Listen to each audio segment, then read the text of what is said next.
Hello, everyone. For some reason or another, have been obsessed the last couple days with looking at Donald John Trump's future astrologically. And this may be the last time I ever do this, hopefully, for him, on him. It's not for him because, of course, I don't think he would ever reflect inwardly enough to ask for, soul type of support.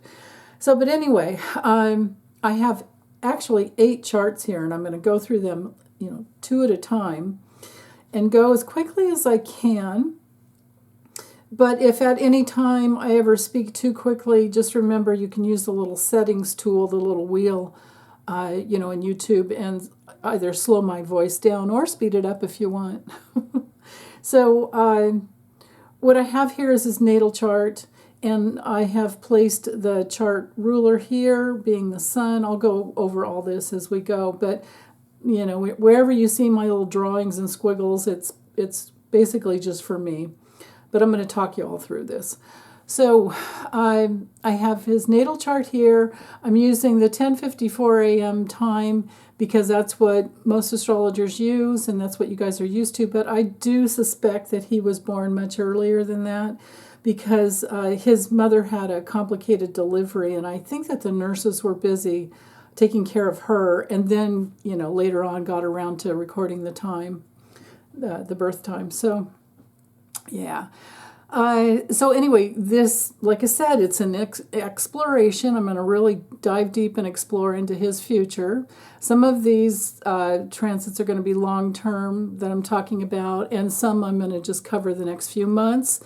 I have his progressions, I have his solar arcs, I have the transits that are coming up, especially with that big grand square that's coming up on the 14th. And I also have his the eclipses in his chart. That will be last. And if there's an angel out there that wants to timestamp these for me, I would so appreciate it. So appreciate it. And you could just timestamp it as to when I, turn the next page of to the next 2 charts. So first off, like I said, here's his natal chart. If I repeat myself giving this info, it's because there are multiple aspects giving the same information. So with his natal chart and his progressions, we can see that the sun is the ruler of his chart, being that Leo's on the ascendant, because the sun rules Leo. And he has, for better or worse, been in the spotlight most of his life. Down at the IC, we can see the sign of Scorpio, which is ruled by Mars and Pluto.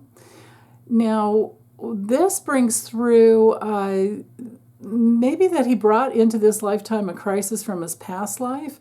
I've always felt that he, and I'm not alone in this, felt like he went out as Benito Mussolini and then had to come right back in because he was so dark and, had all that karma with all those people, and here we all are. But if he was Benito Mussolini, he was executed, right? So this lifetime, whether he was Mussolini or not, Trump is intensely focused on having control as a means to avert betrayal. And please, I should have said this right up front. If you have any of the same aspects or signs that he has as I'm going through this, please do not take it, don't take it in as being anything like you. We all have the opportunities with our free will every day to use the energies of the planetary, the cosmos that are holding us here, for better or for worse. We can use things with the positive intention to do the best we can with what we have, or we can, be dark and negative like he definitely has been. So, with Aquarius over here on his descendant, which is, other people's control or power over him, or just the way he engages in relationship, with Saturn and Uranus ruling there, what we have here is that, he tends to have relationships with people from all walks of life, which is a very Aquarian thing. But because as we've seen him age, we can see that he's gone back to his dictatorial ways, which would have been Mussolini, right? And he's using that Aquarian energy in the negative by being attracted to bigots and autocrats. Okay, that's all I have to say about that. I'm not going to fully read his natal chart. I've done it too many times already. With Venus up here on the midheaven, these hot points are really important. He has Taurus on the midheaven, ruled by Venus, and so this brings in the way he participates with society. That's what the 10th house is all about, and that's what this hot point is. This is just him always going for the money and going for the women. Okay, that's all I have to say there. You can see the grand air trine here, and trines and sextiles are usually seen as being harmonious, but for just contact purposes, they aren't always. These contacts that we have in our charts all in blue, that can be a way that we kind of just float on our laurels. We don't really, like for him, he didn't really dive in to try and heal relationships and heal his deeper wounding with his relationships. He hasn't used the North Node Sun and this whole stellium in Gemini up here with Uranus as a means to learn and awaken. In fact, he's anti-woke, right? And then with the trine down here to Ceres is his maternal imprint, and I'll talk more about that later. But anyway, the deal is that he hasn't used what he brought in, to the little bit of positive that he could have done. Or, well, of course, when you have karma as Mussolini, that's okay. So focus over here now. With this progress chart here, we have his moon. Well, okay, so first of all, he's in, I had to, look this up in a different astrology program to get his moon phase. Now, the moon phase is really important. It changes every 3 years and 9 months, and this is something that we all go through. Like, we're born with it under a certain phase, and that's kind of like our lifetime body, psyche, soul, emotional imprint, and the filter with which we, kind of work with the world as well. But I see it as a really good way to look at bodily issues, especially health issues. The moon rules our body, psyche, and soul. It also rules the public. We can see natally for him, he was famous. And he came in to be famous, but how he chose to use that power is, another whole story. So anyway, the progressed moon is where I look when I have a client with health issues. It's the first thing I look at to see what phase they're in, and maybe this is a downtime phase. For him, he's currently about halfway through the crescent phase, which is a fiery phase that can cause extreme reactions to life. And he definitely is. He has been going through crisis. We can only expand in a healthy way in this phase if we respond to life by searching for our life purpose and therefore bring in some meaningful experience, creating meaningful experiences in our life. But because he's not inwardly oriented to begin with, being the malignant narcissist that he is currently I think basically imploding, and his own life force is working against him. Because that's natural, that's spiritual law. That happens with anyone that doesn't work in the light. If we're not working on our human evolution, if we're not working on our personal growth, we're wasting our lifetime. Right? Because we're only here to grow. This is Earth school. So, anyway, this phase that he's in now is a phase where the old challenges the new, and we know that he doesn't want to go back to the White House. So that he wants to go back to the White House. He wants to he doesn't want to change. He wants to go back to the White House, but only so that he can stay out of prison because he doesn't want that change. And then once he gets back to the White House, this is his plan, right? He wants to enforce an authoritarian regime and get back, have revenge over all those who have challenged him in the past. Like, it's basically his emotional, retribution, revenge tour or something like that. I don't know what to call it, really. But if we just listen to his words, right? I mean, it's in his third house of communication. He says it all. He's telling us exactly who he is at this point. So this phase is one of exhaustion and determination. But because malignant narcissists have impulse control disorders, he can't focus. He's headed for the first quarter phase, but that won't start until June of 2027. So I'm not going to waste my time or yours to go there, except to say this.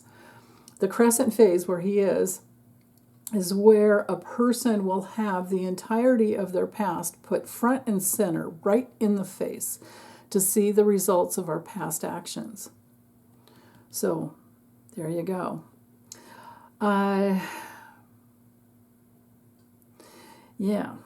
Okay, what else do I want to say about this chart? With his progressed moon in the third house, it's the house of mental and communication issues. It's also the house of siblings, but most of his are already crossed over. It's also the house of, besides his mental capacity and the way he communicates, it's in the first decan of Scorpio. You can see it at 6 degrees here. And so with that phase of life experience, it's possible that, he should be developing a deeper foundation where he can effectively communicate, right? But all we hear is his projection, his fear, his hatred, his racism, fascism, his misogyny. It's like, just listen to what he says about Kamala. And there we know how he feels about women and any person of color. But, we have his past to also judge. His long-held beliefs with E. Jean Carroll, with that court case, all of that comment, all those things that he's said about her, and then his comments about grabbing women by their private parts, because, if you're famous, they let you do it. And we've all seen him partying down with Jeffrey Epstein. So what's happening now is his mind is falling apart. It keeps circling further and further and further into decline. And so, he's hell-bent on trying to hold on to power, right? Because remember, and it's just awful. And then this is further reinforced by the fact that his progressed, it's Mercury, right? Well, progressed Mercury is on his natal Mars, right? So Mars is like your energy, it's your life force in your body that directs you to go in a certain way. It's what motivates you to live. With Mercury there, this brings in some intense anger. And I think it's much like what he felt as a toddler when he didn't get his way. And because his progressed moon is in a semi-square here, he's experiencing a tremendous amount of friction and indecision. Like, he knows he needs to do something, but because of his impulse control disorder, which all malignant narcissists have, he just makes a mess wherever he goes. And then, addictions are all in there. There's so much going on. So we can also see his progressed sun here in Virgo. Now, with these progressions, we just do the personal planets only. So with his progressed sun, what we're dealing with here, it's progressed into Virgo. The progressed sun takes 30 years through each sign. So you can see he started off as a Gemini, and he's now progressed into 7 degrees of Virgo. He just took all this long to get to here, right? It's now in his first house in the sign of Virgo. So I get the feeling with this one that it has to do with, I think he's feeling a lot of anxiety. Again, this is in the first decan of the sign. So I think there's anxiety coming up. I think that the anxiety is mostly around that he doesn't have control, and he's worried about losing his money. And because that's his means to control, he can always pay people to do whatever. Well, yeah. I won't insert my opinions there. I'll just keep going. So with the progressed sun also in that first decan, he should be focusing on being healthier with Virgo, right, on all levels, and focused on those health routines. But he doesn't do that. And also he should be focused on how he can be of service. But of course, he's never been interested in that.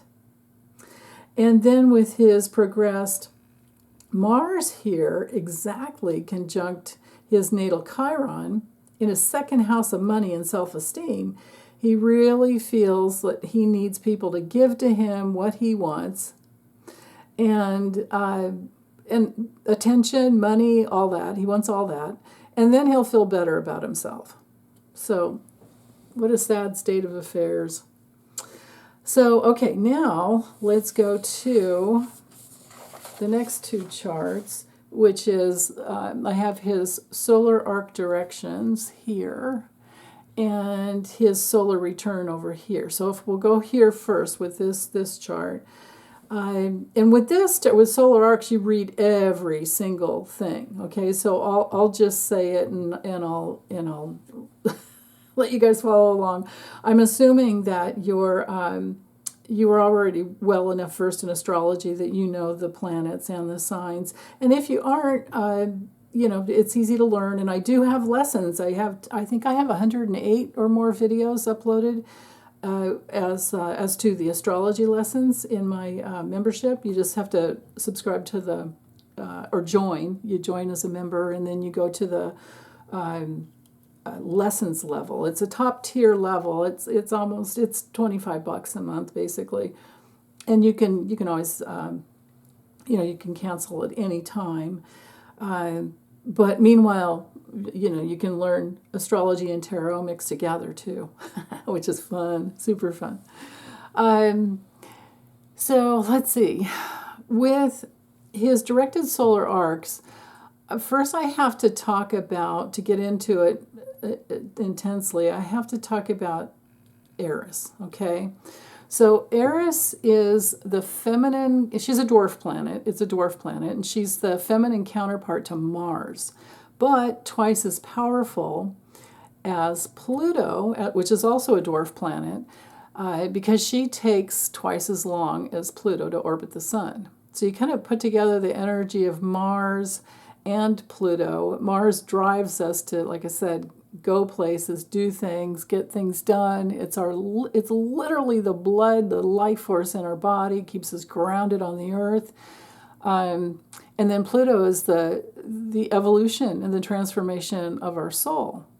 So you put those two together, and there you go. There again, there's that spiritual principle that the reason we're here on earth is to transform our souls.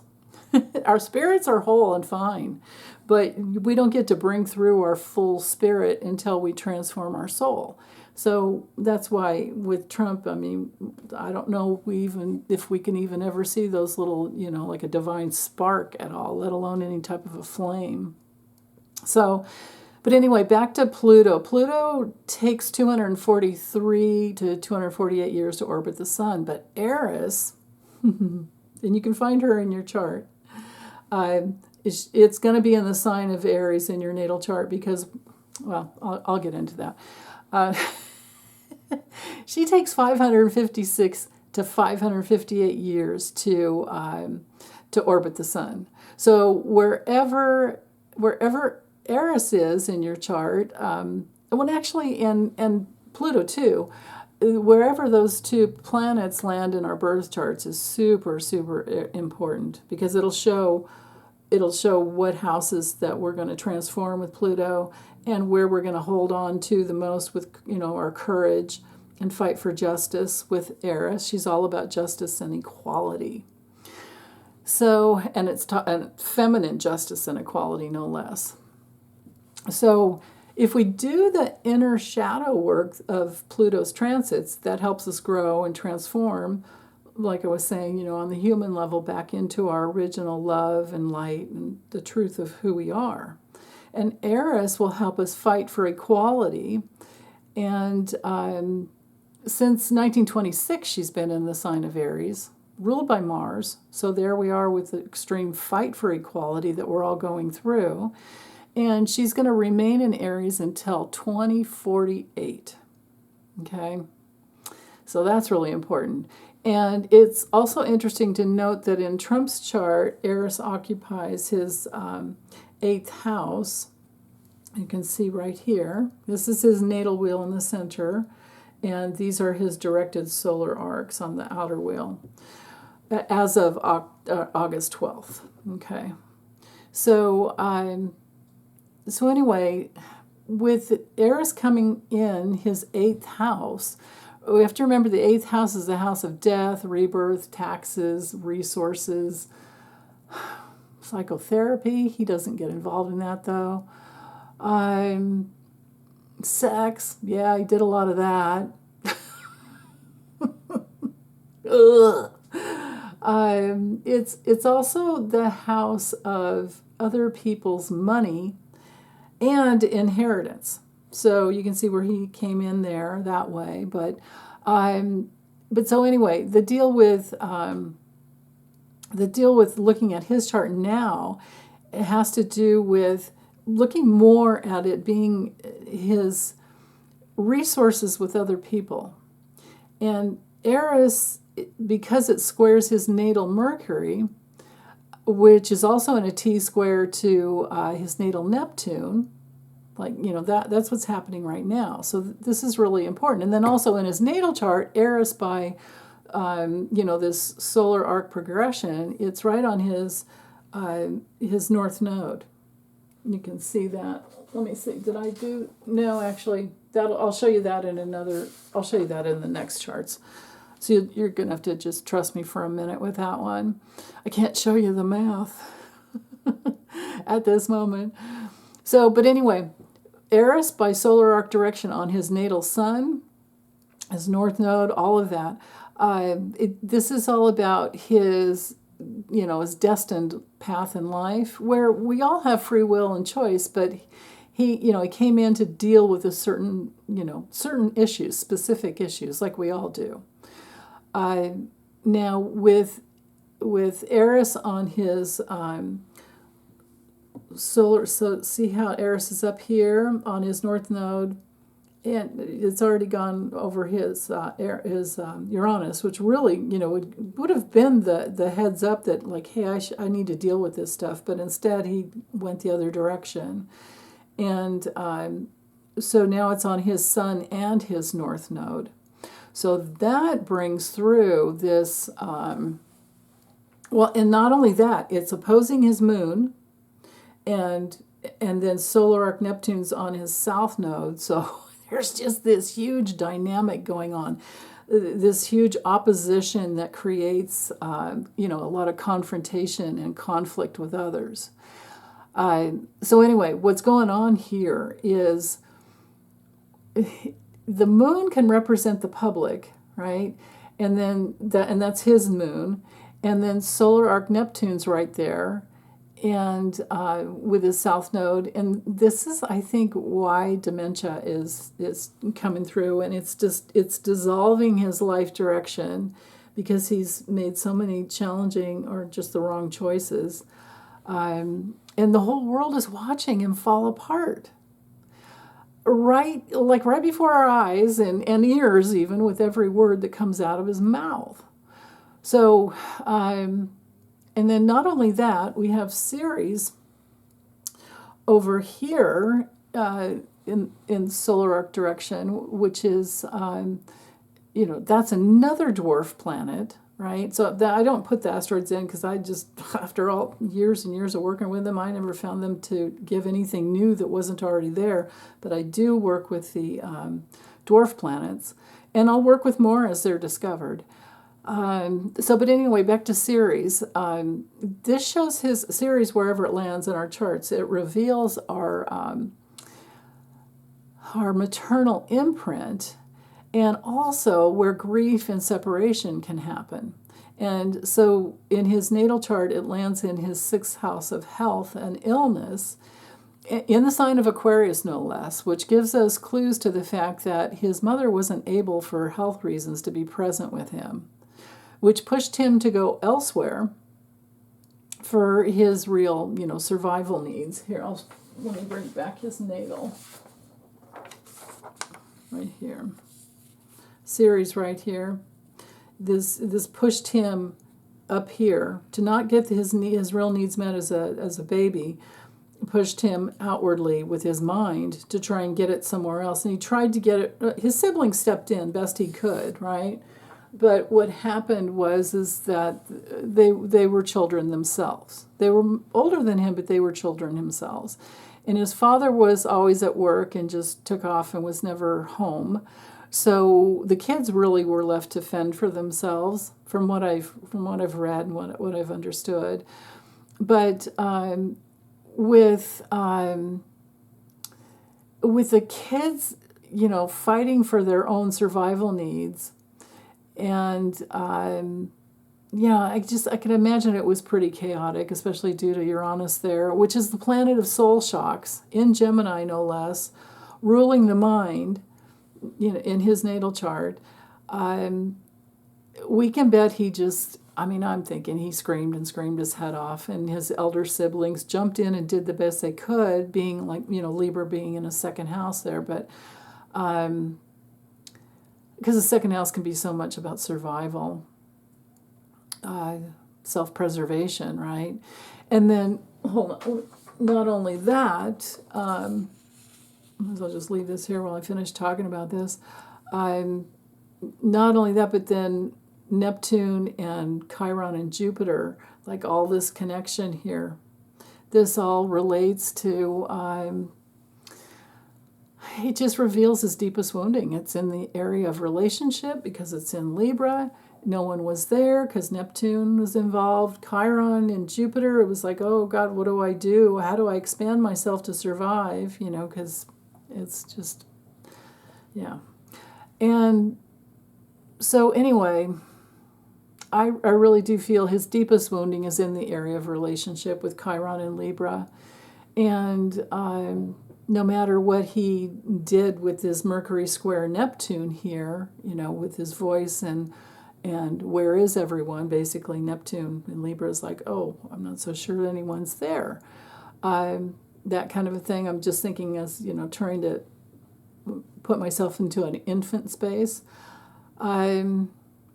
I think that really he has opted to believe that women and mothers are not to be trusted. And then this entire dynamic is reinforced by being born on a full moon eclipse, right? And so again, there's that confrontation, that dichotomy, that split, that soul split that says, wait, where is everyone? And basically, I don't think he really came fully into his body. So yeah. And then also with the moon being conjunct his south node, that's also another important piece here. Being that I kind of feel like all this fire and mental air energy is just like so astounding. And I really can see how he has projected his relationship with his mother, his fourth house's mother, roots, home, family, emotional defenses, and he projected all that onto society because 10th house is, again, career, success, achievement, his professional, life, and also just how he participates with society. So, okay. So now let's focus over here, because I feel like, I did enough there. I could have gone into more, but nah. Although, to have solar arc Uranus here on his first house, having crossed over his ascendant, that's pretty dynamic. But then again, soul shocks, and then into the guts. Virgo rules the guts and the endocrine system. Yeah, that's not so good for health, not at all. And no wonder he was talking about being shocked versus getting eaten by a shark. He'd say he'd choose electrocution. Yeah, you got to be careful there, right? Oh, anyway. So, okay, solar return. Now, this one started, his birthday is June 14th, of course, but the solar return it's when the sun goes back to exactly the degree and the moment, the minute that you were born, and then it depends on where you were, and I did research that he was actually at Mar-a-Lago on his birthday, because they had a big party for him. And so that set it up with the ascendant being at 0 degrees Cancer.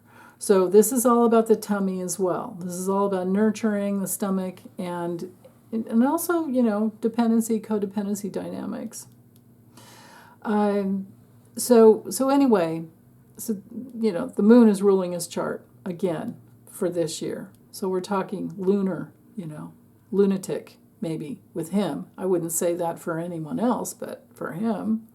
Well, I might say about someone else, but probably be a friend of his. So anyway, this chart is still in effect for, until June of next year, 2025. And over here, I'm not going to focus on the whole thing. I'm not going to read the whole chart, but just the important part here is that Pluto landed in his 8th house. And it's in a sesquisquadrate down here to his moon. So, here again, Pluto, the planet of death and rebirth, is in his 8th house of death and rebirth. With the sesquisquadrate, I think he's going to experience some hard lessons as to the misuse of his power. Because again, Pluto's about what do you do with your power. And in the 8th house, it's, for him it's the grift. But is it working? Is the thing. He does have that propensity to go to other world leaders to try and get money, but that's illegal. And why was that all shut down when he tried to do that with was that guy El-Sisi or whatever in Turkey? So much more is going to just keep coming out. So anyway, let's add in the square from Saturn to his sun. Saturn up here on the midheaven of the solar return chart. So this whole year, he's going to play the victim, and he's also going to be victimizing others. And with it squaring his sun, and look at this stellium in the 12th house, right? With Sun conjunct Venus has to do with women and how he talks about women, and then Jupiter, that things are just blown up in his mind. And, the 12th house can be about, weaknesses and suffering and withdrawal. It's our inner world. It's also the house where you can connect with the divine, but I don't think he does that. Do you? I don't think he does that at all. So, okay. Solar return Eris landed over here in the 11th house. And what we have going on there is, it's his goals and his wishes and the groups that he hangs out with, and it's social media. It's basically social media. And I don't know, do you think he has a lot of friends that are female? I mean, and with Mars there especially, and Chiron there, this to me it's like all the wounded women, all of our lives forever. So it's like, can we ever get a fair shake in life? I mean, my goodness. And then here we are with people who might be seeing him as being actually inhuman and inhumane. And then with Uranus there as well, that is definitely going to blow things, shake things up. It's Uranus is the change agent. And in the sign of Taurus, of course, that could be, messing with his money as well. So let's see, what else? Really, honestly, I think the only people that are his fans and the only people getting behind him actually hate women, right? And especially view us as chattel. And they're the women that love him. Well, you know what? You need to look at your own self-hatred, because if you think he's a loving, kind man that is here to protect the feminine, think again, right? My goodness. So, Eris will fight to teach people that women are equals, especially nowadays when we hold the majority of the voting population. And there are so many evolved men on the planet that love the women in their lives, the feminine. And then with Saturn up here in his midheaven, this is like a mountain that he can't get around. Now, this is also, because Saturn to me rules man-made law. Some astrologers will say it's just Jupiter that rules law. I think Jupiter rules spiritual law, and Saturn rules man-made law. And so, his authority is under question, of course, with this solar return chart. And we're also looking at how he has grifted off the government, Saturn ruling the government. But Saturn is also opposing the moon, so all throughout until, June of his next birthday, next 2025, Saturn opposing the moon. Again, the women have been gathering the facts, and they are sick of it. And at the second decan of the sign, he's going to be dealing with the women in his life and the feminine, and we're way beyond, or he's actually in the, I would say, firk around and find out phase, because that's what the second decan's all about. It's about learning lessons. But he has to learn lessons the hard way by hitting walls, because he just, he doesn't learn, right? He just doesn't learn the way Geminis are known for learning and gathering information and disseminating information and connecting the dots and tracking patterns and thinking rationally and logically. But he doesn't do that. It's all very emotional and very challenged.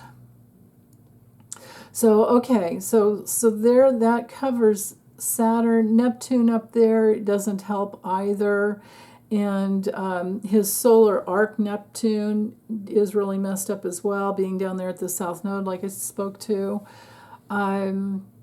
So source energy, spiritual energy, guides, guardian angels, none of that is coming for him, helping him, because he has never opened that way. And instead, it's about victimizing immigrants and spewing hatred. And again, his presence, his literal presence within society is dissolving. Neptune will dissolve what is not working right. Neptune can be very, very humbling. But we don't know if he would ever do anything like that, if he would humble himself. It just doesn't seem like it. So anyway, the only thing he can do is grift. But then again, that moon in Virgo is looking at the facts, and all he does is lie. And with the solar arc Neptune relating to his female voters, and on the South Node relating to his past actions and past lives even, and his moon relating to his female voters and the feminine in general and the public. So we've just got a big old mess here.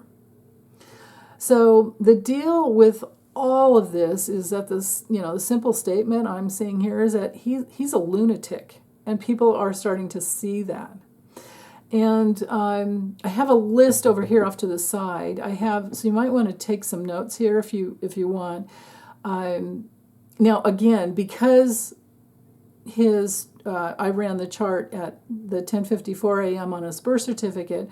If he was born before, and I do suspect he was, these dates I can give you could be a little bit late.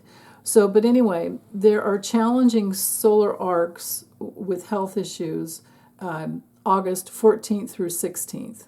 But I would actually bump that up probably to August 9th, you know.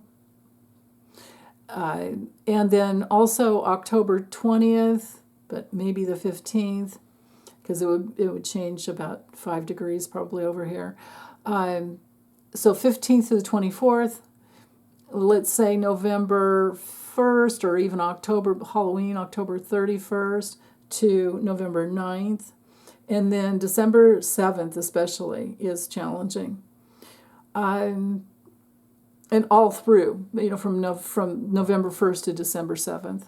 And then bad news could come in on January 14th, 2025, or maybe January 9th, 10th, 11th, all the way through to the 14th.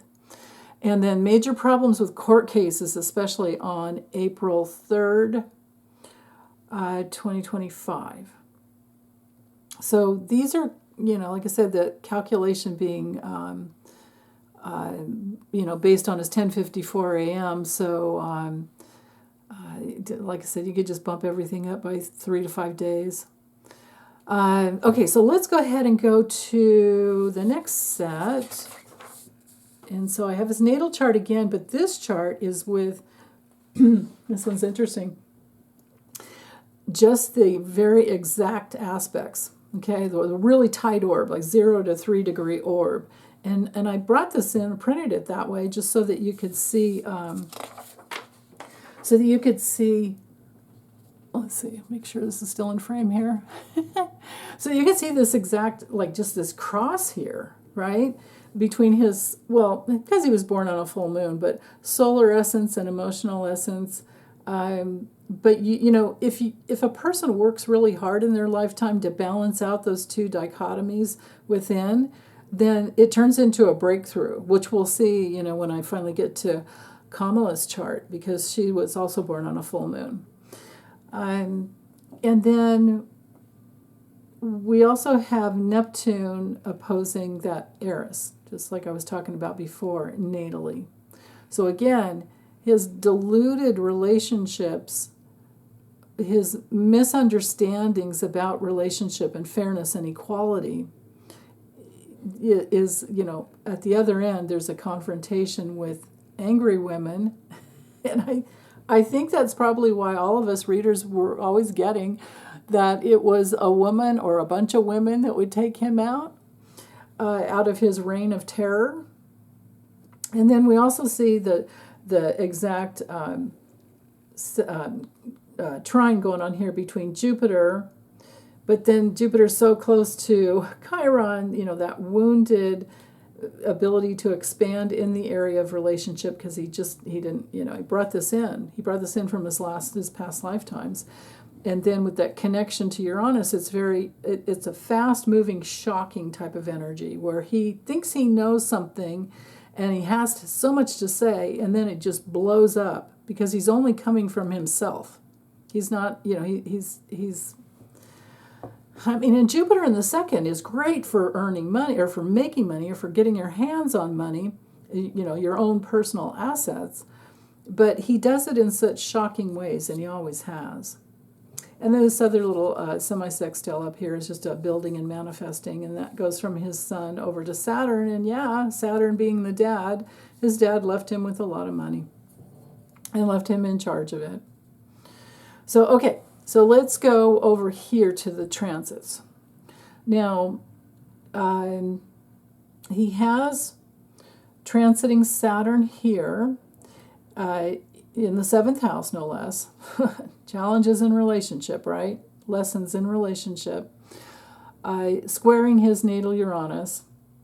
And the dates I'm going to give you here are... this one isn't dependent so much on the birth time, because this is these are the planets. The birth time just changes the person's ascendant and the houses. So I'm just going to focus more on the planets. And because we don't really see anything close to the house cusps, it doesn't, well, except for Mercury. Mercury and Mars move pretty quickly, but I'm not focusing in on that right now. So anyway, back to Saturn in the 7th here, squaring his natal Uranus here. And this, don't forget, it's super important. By all means, remember this Grand Cross that happens on August 14th is for everyone. This is just how it's going to play out in his chart. But you can take notes of this, time and adjust it accordingly. And you can put this overlay in your chart and see where the Grand Cross is going to affect you. But for him, this is, he has transiting Saturn squares natal Uranus, and this is coming in from August 13th through the 27th of August. And he has, an exact hit on August 13th, the day before here.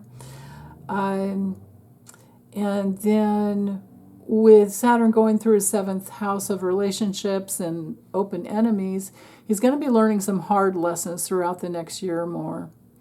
On August 23rd, Jupiter up here will join with, and Jupiter's conjunct Mars. We all have this, so we're talking a bunch of fiery, communication. We have to really be careful with our words, because words are power, right? So what happens for him, though, it looks to me like Jupiter's going to, because it's hitting his natal Uranus right here, I get the feeling that it could be some expansion, Jupiter bringing in the expansion of some shocking events, shocking to his nervous system in a way that he can't control his impulsiveness. And of course, with Gemini, it's likely to be his words, right? And then this is further reinforced from, by the fact that from July 1st to November 4th, he has transiting Uranus in his 10th house. The 10th house, again, it's how he participates with society. And it squares his natal Mars on his ascendant, right? And here, and I get the feeling that there's a neurological or a vascular event, like a heart issue or maybe a heart issue that leads to a stroke, something like that. And I think that this has been building all his life. But with that, exact hit of Saturn squaring his natal Uranus right here, see how the 17 degrees here and 17 degrees here? What we have going on there, because Uranus relates to the nervous system, right? And therein, there's the problem with earthly Saturn, right? And then shocking Uranus event. And then, of course, Saturn's been here in his 7th house, and that's related to that assassination attempt, and especially with Mars right there with Uranus in the 10th house. I think Mars was over here when it actually happened. Mars moves really quickly. So, but anyway, I think this is about all I want to say about this chart. It's just it's going to be so many problems with women and money, and the feminine vote and money, and just the facts about him are coming in. Mercury on his ascendant, all of that. And Mercury in his 1st house, the news will just keep spewing out. Remember, Mercury rules Gemini and Virgo, but Virgo's more focused on the facts, being useful with the words, right? So the news will just keep, telling the truth. And then the moon, no less, with this Grand Cross, which is 2 T-squares, right? Or it depends on where you want to put the T, right? We've got a T-square here We've got a T-square down here. We've got a T-square over here and a T-square over here. Those two oppositions, right? I mean, jeez. So anyway, but the moon, which rules the public, which is also the news, right, and social media, will be crossing over his moon as the hours go by from this event here. So, okay, now let's go to the eclipses, and then we'll be done. Okay, look away if this is too much. Okay, but this is the math, all right? And I had to. This is how I do it, right? I can do it by reading the list of the aspects, but I still have to figure out what houses it's going in and all of that. So this is why I draw things out. Okay. So first off, we have the full moon lunar eclipse coming in on September 17th, 2024, of course, 10:30 p.m. Eastern time. And we have to remember first the rules with eclipses is that they last for 6 months. They happen about 5 times a year, 4 to 5 times a year. Well, actually, maybe sometimes only twice. Just depends, because they go with the nodes of the moon, the nodal axis. But anyway, this is the one for the fall. Okay, we've had in March and September, March and October, April, October. They tend to go within this. There's like a Saros series of eclipses, which is super complicated. I won't even go into it. I don't fully understand it myself, and you have to look it up in order to get the exact delineation. So it's useless to talk about here. But anyway, because you'd have to see a whole visual thing, with it. It'd be a whole separate teaching on its own. But with this full moon lunar eclipse happening here, see that we have the sun here, the moon here.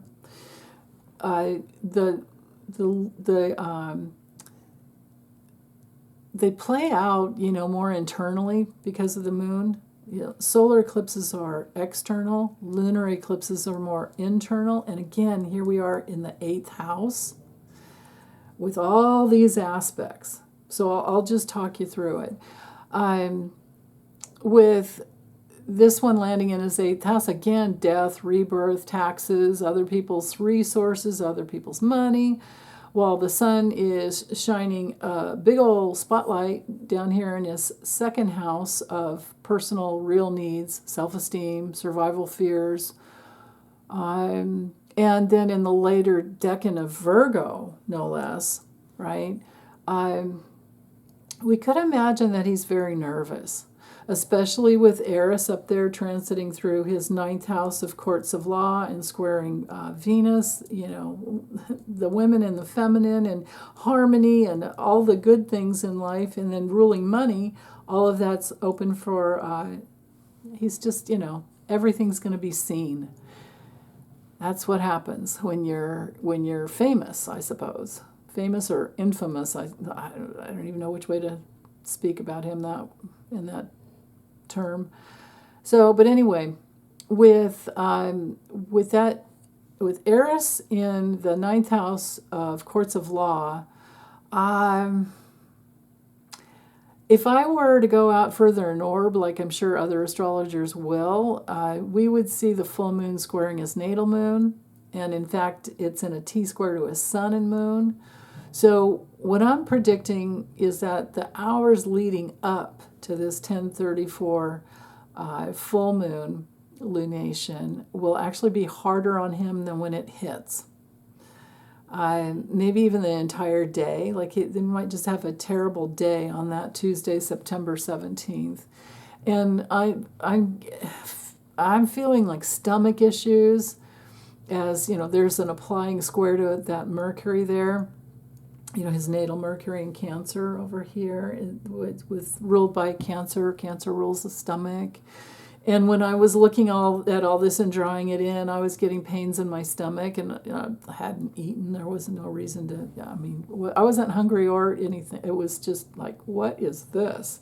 And I do empath things. In fact, that's why I use cards, is so to get it out of my body and onto the cards. And because it's faster to get the information that way too. So, but anyway, I get the feeling tummy troubles. I get the feeling that, especially as the moon moves forward, the moon's going to square his Saturn and his Venus, especially with Saturn squaring his natal moon and transiting Jupiter, hanging over his Gemini stellium, and that's opposing his natal moon as well. It just brings in too much mental energy, and his guts aren't going to handle it well. And then another important thing to talk about, though, is that Jupiter's usually seen as good fortune, but it can create loss, especially when there's excess. And the transiting Jupiter-Saturn square that we're all going through is playing out in the areas, for him, in the areas of relationships, open enemies, and how he interacts with society. So, and then Jupiter close to his sun, that might bring in so much arrogance and bloviating hot air that we might just hear or see him implode, or as usual, say something just really awful and inept. Or, remember when he said United States, remember that one? Yeah. That happens when people just talk too much. Or there's some other little event going on inside. So anyway, let's look over here to the new moon solar eclipse. Now this one's on October 2nd, and I went ahead and did the, the rulers of the 4 hot points up there just for fun.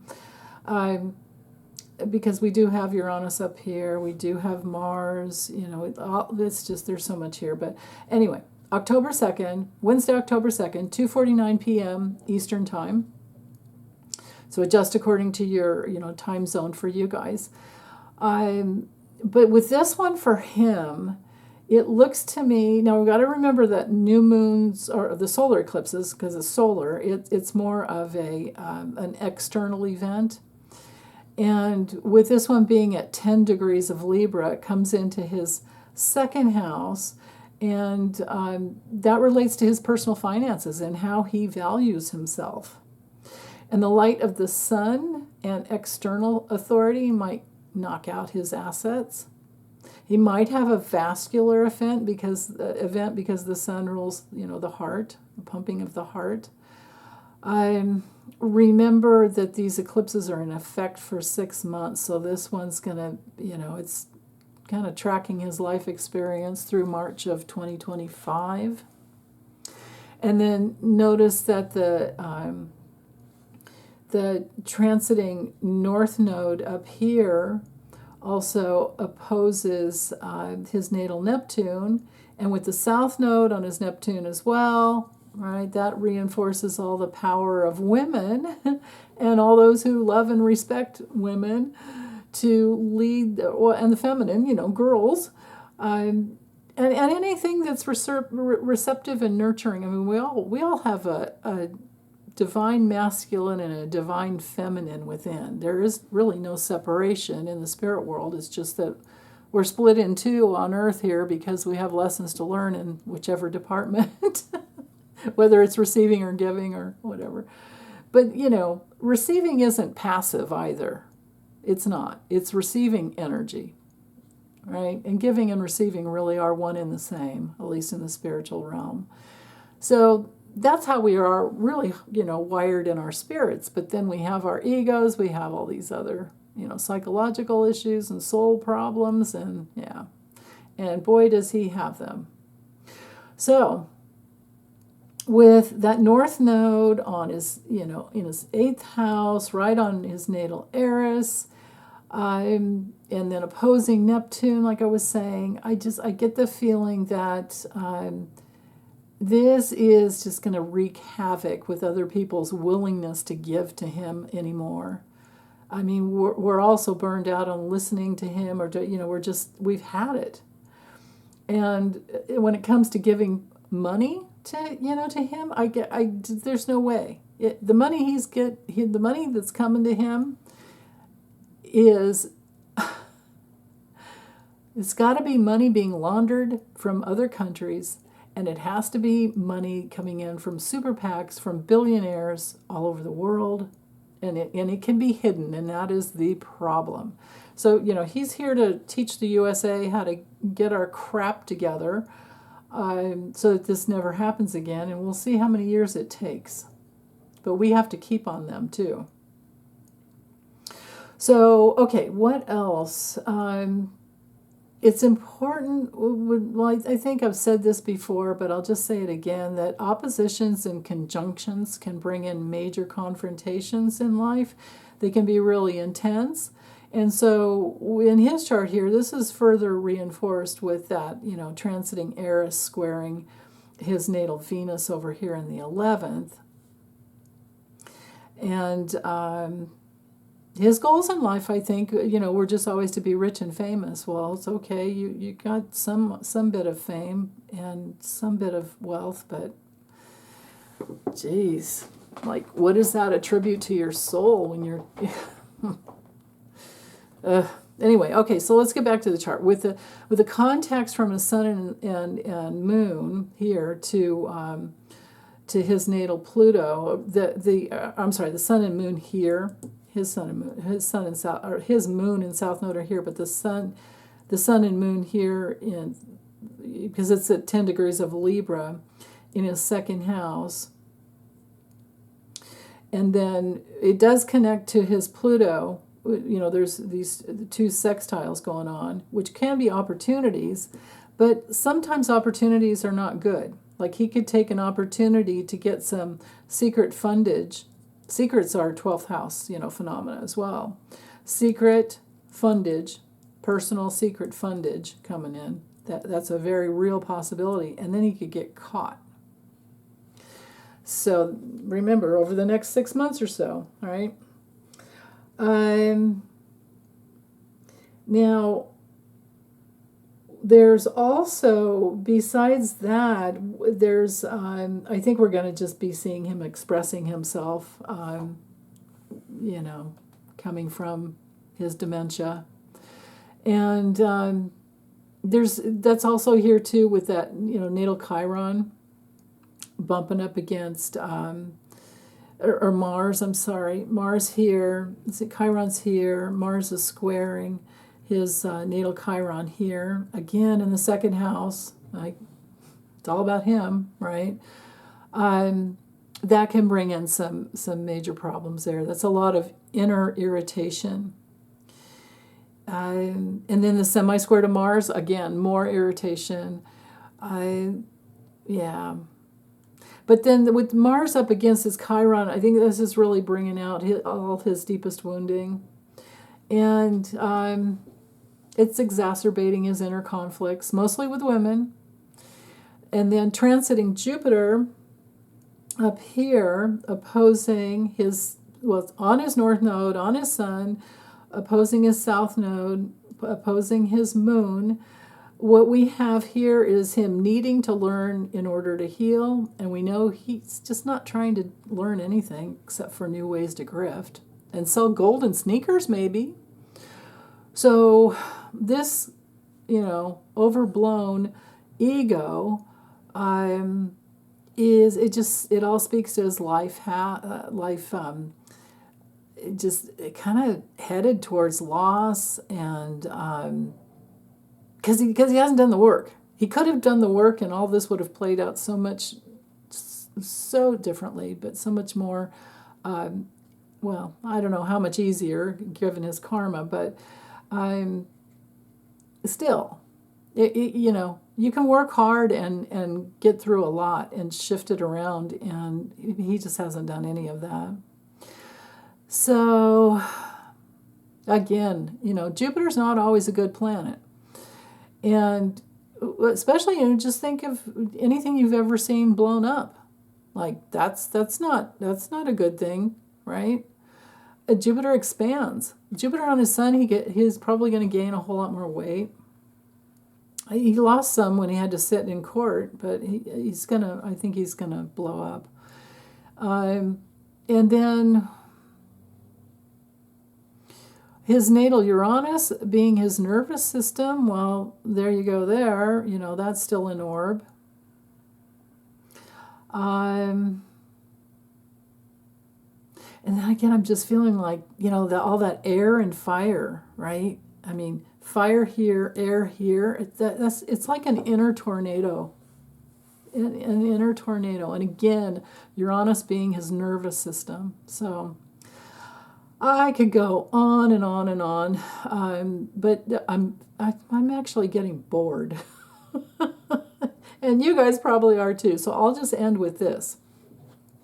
Because Saturn, the planet of reality testing and limitations, is in his 7th house of relationship and open enemies, and in an inconjunct to his natal Chiron, I think that we can expect that his deepest wounding will be on display, and we are going to start to see him, because with the inconjunct quincunx aspect, we're going to see him more and more ill at ease, more off kilter, and he needs to make adjustments in relationship, but I don't think he's going to do that. I don't think he's going to do that at all. He's going to be more all over the place, is what I'm thinking, with that, with the Piscean energy there. And then Neptune up here in his 8th house, it more all over the place to grift and to get other people's money. He's like frenetically grabbing all over to get what he can. Well, we're sick of that, right? So, okay. I don't have anything else to say about it. But I welcome your comments as long as they're kind, and if they're not, I will block you. And that's it. Okay. Take good care. Bye.